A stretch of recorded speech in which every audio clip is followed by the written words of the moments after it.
wonderful. New Zealand win the contact, they win the turnover. Reed's involved, Rodney Soriala's involved, McCaw's there. It comes quick, but watch Kev Mealamu now. This is the moment. Brilliant from the hooker. The dummy, the check, the offload, the way. Gorgeous from Rokothoko. And Nonu goes 60. It caps a wonderful 2008 where Nonu's gone from bit part player to world-class centre.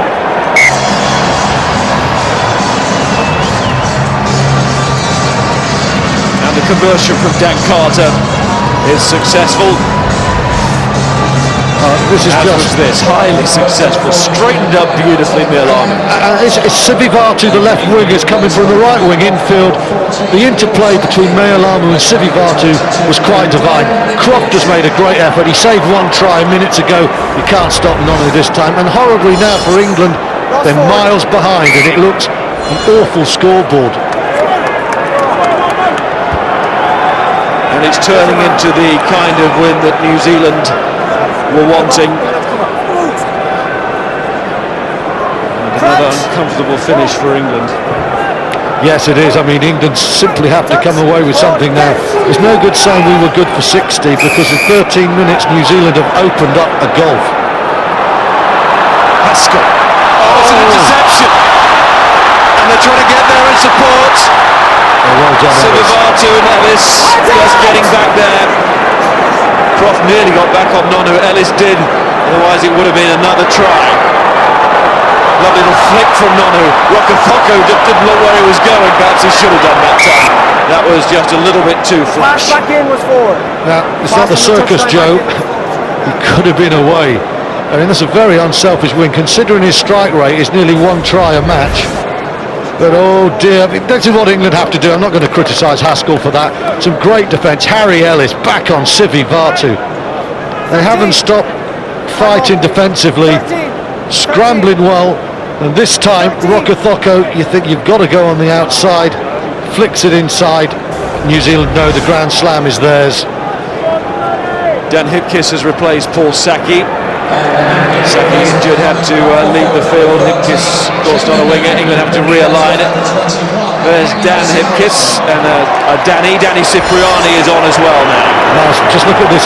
This is a golf in attacking ability. England, lots of commitment, lots of effort. 5 defenders beaten. New Zealand 17. Those back 3 are so dangerous. England struggle to create broken field, and when they get it, they just don't have the power. But you know, apart from maybe Habana, Peterson last week, is there any country in the world that can live with Sivivatu, Rokothoko and Muliaina, with Nonu growing into that 12 role, really growing? Well, Muliaina's got 24 international tries now. Rokothoko started the day 43, still there. Sivivatu 28. I mean, there's a back 3. I mean, what scoring power! But it's not just the way they run in the tries; it's the way they create chances. But not just that group of 3, but the others as well. They've really developed as players, haven't they? Really have. More problems now on the turnover. 5 long minutes here for England.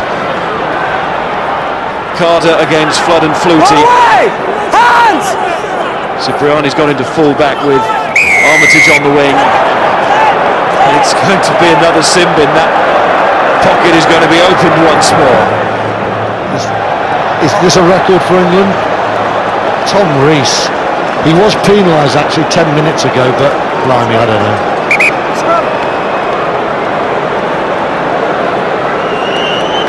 Well, at least, Miles, if England have learned one lesson, it's going to be against certain referees, you have to be cautious as possible. England are livid, and you can't understand why. A lot of the problems their own, but 4 yellow cards, it's killed them. Look at this blind side now as well, Miles. Muliaina is looking deadly. Yellow cards littered around the field like confetti. Stand in the middle, put it in safe. Look at this open side on your field, left-hand side as you look. Muliaina on one side, 4 All Blacks on the other. Dan Hipkiss and Ugo Monya have got Muliaina and Rokothoko. Can Soialu and Ripu unleash them on that big open side?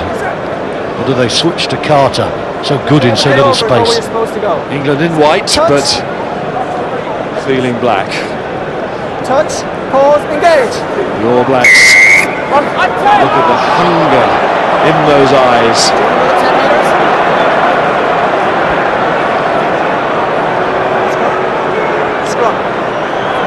Time off. Just confirm the attendance for you. Almost up to that 82,000 mark.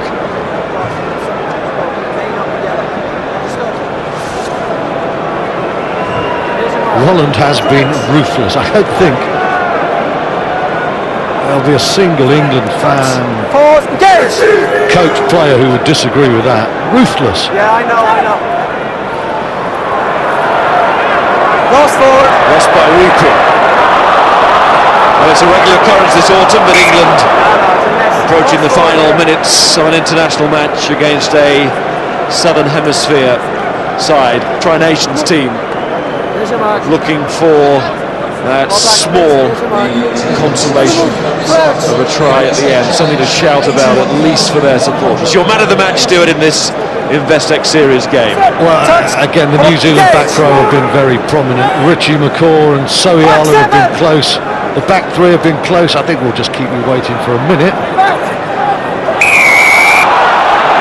And Roland doesn't keep us waiting for the next penalty. England supporters demanding a sin bin in return. I think Toby Flood's making the same point as well.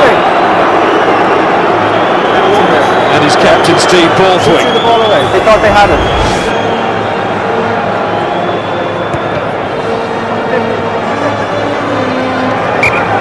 Got a point. Well, let's get back to man of the match. The back row excellent, the back three good. Muliaina and Sivivatu really good. But I think Marnonu's capped an outstanding year. He's created a try, he's finished one. His defensive work has been really good. His distribution, Marnonu from bit part play up to world-class inside centre. He is my Investec man of the match.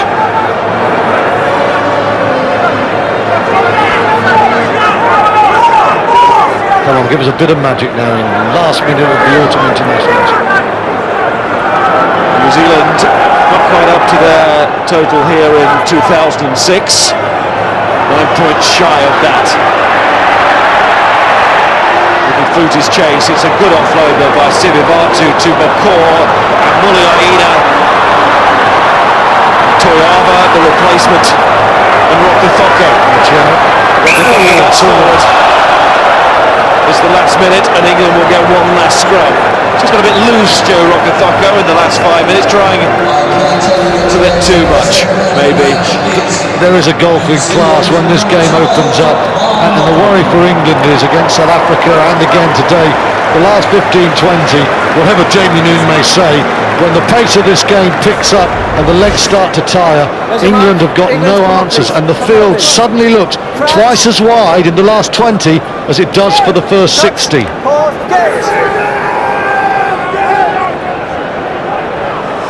Look at the power in that scrum again.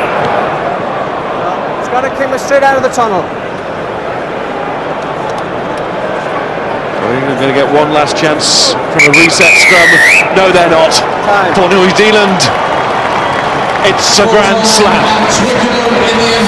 For England, an autumnal wooden spoon against the Tri-Nations. 3 defeats and 3 sobering weekends of international rugby. Yeah, there will be headlines about England's 4 yellow cards, and there will be hysterics about the refereeing. But England still do give too many penalties away of their own volition. The discipline's not good enough, and undoubtedly England have to commit